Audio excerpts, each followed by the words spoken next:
кетті, қыркүйек айы басталып кетті, ал сенің результатың өте төмен. Даже ұбт-дан проходной балл жинай алмай жүрсең де қалай ұбт-ға дайындалу керек, қазір қалай дайындалу керек және де қандай шешімдер қабылдау керектігі туралы бүгін сіздермен бөлісетін боламыз. Олай болса, біз бастаймыз.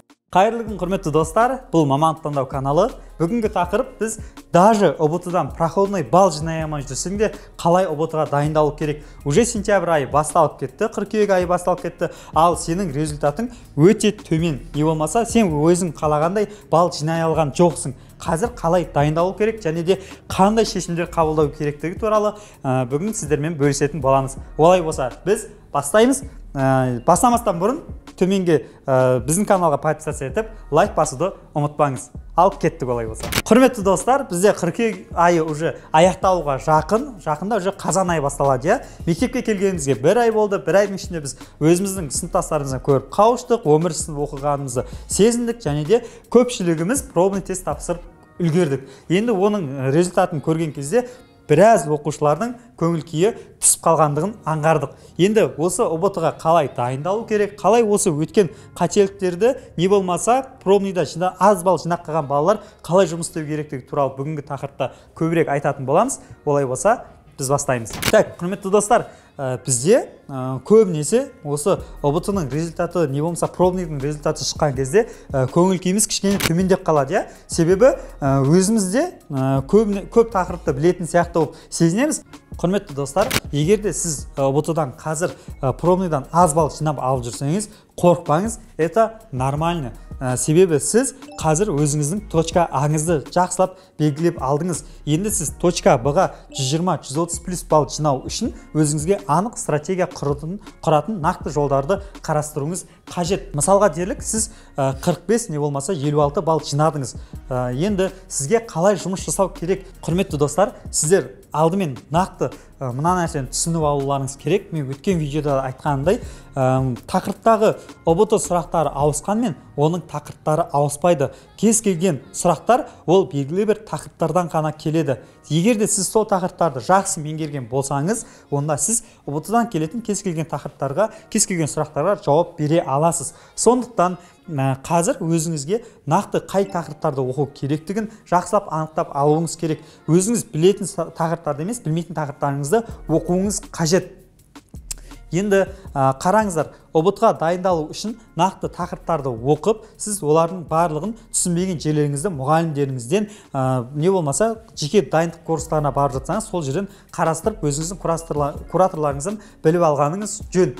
Және де сіз осы төмен балл алып жүрген болсаңыз, қазіргі уақытта сіз өзіңіздің ұбт-ға дайындық тестке дайындық навыктарыңызды арттыру үшін, дайындығыңызды арттыру үшін сіз нұсқа талдауыңыз, өзіңіз соңғы жылдардағы 2 жыл бұрынғы болсын кез келген нұсқаны алып талдауыңыз керек. Нұсқа талдаған кезде сіз өзіңіз формулаларды жақсы есте сақтап қаласыз және де өзіңіз білетін, білмейтін тақырыптардың ара-жігін ажырата аласыз. Ертең ұбт-дан келетін сұрақтардан примерно қанша балл жинай алатындығыңызды алдын ала байқап болжап отырасыз. Және де бұл сіздің өзіңіздің психологиялық дайындығыңызды арттырады. Сіз нұсқа талдаған кезіңізде өзіңіздің білмейтін формулаларыңыз болатын болса, сіз ол формулаларды сол уақытта алып, көріп, дұрыс шығарып үлгеруіңіз керек. Мысалға, сіз математикалық сауаттылықтан есептерді шығарып келе жатсыз, примерно 15 сұрақтың сіз 7-8-іне дұрыс жауап беріп, ары қарай тақырыптарды білмейсіз. Олай болса, сіз ол тақырыптарды білмей, просто ол нұсқаны мен жауып қойып тастап кетуге болмайды. Сіз бір нұсқаны талдап бастадыңыз ба, оны соңына дейін барлық есептерін шығартып, мұғалімдерден сұрап, сіз соның бәрін бітіруіңіз қажет. Себебі сіз көптеген оқушылар бізде осылай нұсқаны талдап бастайдағыны жартысына келгеннен кейін тастап кетіп қалады. И потом уже ол нұсқа келген кезде мен бұны шығарып қойғам, мен бұны білемін деген сияқты ол нұсқаны, ол пробныйды жауып қояды. На самом деле ішіндегі сіз білмейтін 5 не болмаса 10 тақырыптар ішінде қалып қояды. Соңына келген кезде, қаңтар ұбт-сына не болмаса нағыз ұбт-ға келген кезде сізде жаңағы қалып қойған сұрақтар шыққан кезде сіз оған міндетті түрде жауап бере алмайсыз. И одан кейін барып сізде непонятно болады.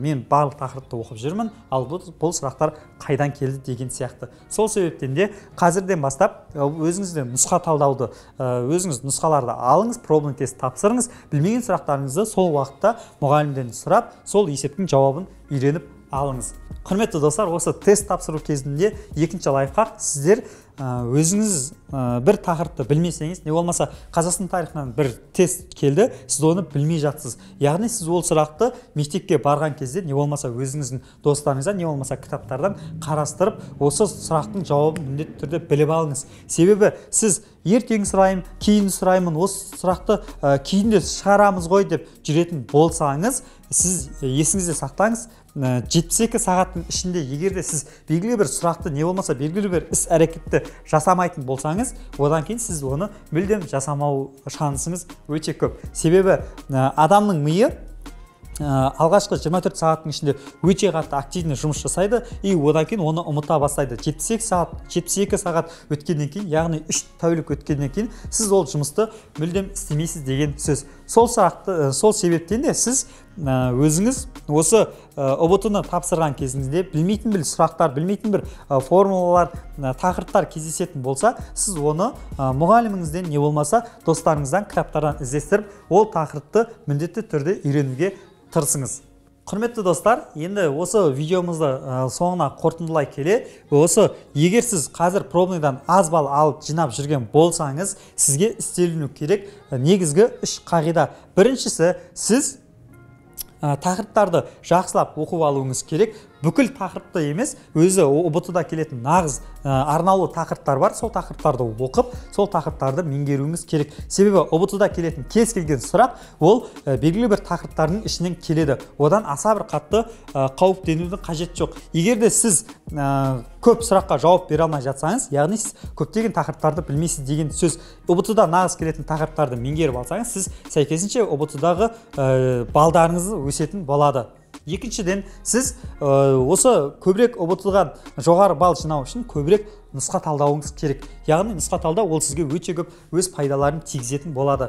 Нұсқа талдап болғаннан кейін сіз өзіңіз білмейтін сұрақтарыңыз болатын болса, өзіңізге бұрын соңды көрмеген сұрақтар болатын болса, оны мектептегі мұғалімдермен ақылдасып, не болмаса кітаптардан іздестіріп қараңыз. Және де кез келген тақырыпты сіз оқитын болсаңыз, не болмаса нұсқа талдап бір сұрақтың жауабын білгіңіз келетін болса, оны кейін сұраймын, ол сабақ болсын, понедельник күні, дүйсенбі күні мектепке баруым керек деп жүрмей, сіз оны 72 сағаттың ішінде сұрап, сол сұрақтың жауабын міндетті түрде мұғалімнен сұрап алыңыз. Себебі 72 сағаттан кейін өтіп кететін болса, сіздің ол сұраққа деген жауап алуға деген ұмтылысыңыз өте төмен болады. Сол себептен де барлығын уақытылы жасап отыруға тырысыңыздар. Сіздермен бірге болған Мамандық таңдау каналы. Егер де сізге біздің видео ұнаса, лайк басып төменге өз ойыңызды жаза кетіңіздер. Қош, сау болыңыздар.